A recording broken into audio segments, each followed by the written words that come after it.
ये कहानी दो दोस्तों की है जिनका नाम फारूक और ज़ुबैर था। दोनों बचपन से ही एक दूसरे के साथ थे और एक दूसरे को अपनी ज़िंदगी का हिस्सा समझते थे। वो दोनों एक ही मोहल्ले में रहते थे और उनका बचपन गलियों में खेलते हुए गुजरा था। उनकी दोस्ती बहुत पक्की थी और दोनों एक दूसरे के लिए किसी भी मुश्किल का सामना करने के लिए तैयार रहते थे। फारूक एक बहुत संजीदा और अक्लमंद लड़का था। वो हमेशा किताबों में गरक रहता और अपने मुस्तकबल के बारे में सोचता रहता। ज़बीर दूसरी तरफ एक खुश मिजाज और हंसते मुस्कुराते लड़के थे।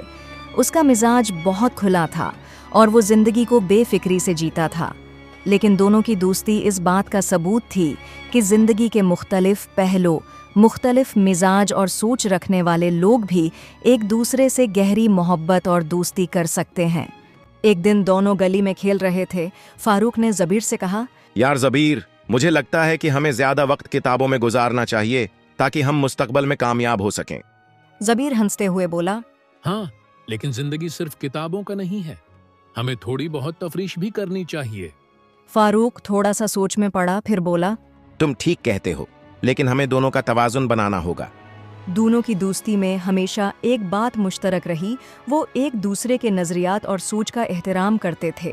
वो जानते थे कि ज़िंदगी के मुख्तलिफ रास्ते होते हैं और हर इंसान का अपना अलग तजर्बा और रास्ता होता है, लेकिन एक दूसरे की मदद करना और एक दूसरे का साथ देना ज़रूरी होता है। फारूक नए शहर में चला गया, लेकिन उसकी ज़िंदगी में वही संजीदगी और मकसद था जो पहले थी।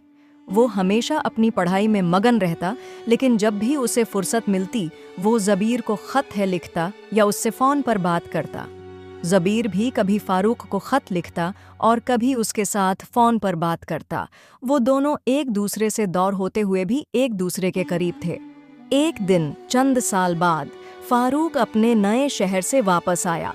वो ज़बीर से मिलने के लिए बेचैन था, क्योंकि उसे अपने पुराने दोस्त से मिलने की बहुत ख्वाहिश थी। जब दोनों का मुलाकात हुई तो वो बहुत खुश हुए। फारूक ने ज़ुबैर को गले लगाया और कहा, याद है जब हम गली में बैठकर जिंदगी के बारे में बात किया करते थे? ज़ुबैर ने मुस्कुराते हुए कहा, हाँ, और वो भी जब हम दिन भर की थकन के बावजूद एक दूसरे से बात करते रहते थे। दोनों ने पुरानी यादों को ताज़ा किया और गली में फिर से वही पुरानी बातें शुरू कर दें। फारूक ने कहा, ज़बीर, मुझे हमेशा तुम्हारी हंसी और तुम्हारा खुश मिजाजी याद आती है। ज़ुबैर ने कहा, और मुझे तुम्हारी संजीदगी और तुम्हारा मुस्तकबल के बारे में सोचना बहुत याद आता है। ये दोनों दोस्त जानते थे कि जिंदगी में एक दूसरे का साथ बहुत ज़रूरी है। चाहे वक्त बदल जाए या फासले आ जाएं, सच्ची दोस्ती हमेशा कायम रहती है। फारूक और ज़बीर की दोस्ती ने यह साबित किया कि दुनिया में सबसे कीमती चीज़ दोस्ती है, जो वक्त और हालात से नहीं बदलती। दोनों ने फैसला किया कि वो अब फिर से गली में खेलेंगे, वही पुरानी शरारतें करेंगे और जिंदगी की हर खुशी को एक दूसरे के साथ एंजॉय करेंगे। और इस तरह फारूक और ज़बीर की दोस्ती एक नया आगाज़ करती है, जहां दोनों ने अपने बचपन की यादों को दोबारा जिंदा किया और अपनी ज़िंदगी की सबसे कीमती चीज़ दोस्ती को मजबूत तर कर लिया। ये कहानी हमें ये सिखाती है कि दोस्ती का रिश्ता कभी नहीं टूटता। चाहे जिंदगी कितनी ही पेचीदा क्यों ना हो, सच्ची दोस्ती हमेशा कायम रहती है। दोनों दोस्त एक दूसरे के साथ होते हैं, एक दूसरे का ख्याल रखते हैं और जिंदगी के हर लम्हे में एक दूसरे के साथ खुशी मनाते हैं। तो ये थी दो दोस्तों की कहानी। अगर ये कहानी अच्छी लगी तो इस वीडियो को लाइक करें। चैनल पर नए हैं तो चैनल को भी सब्सक्राइब करें।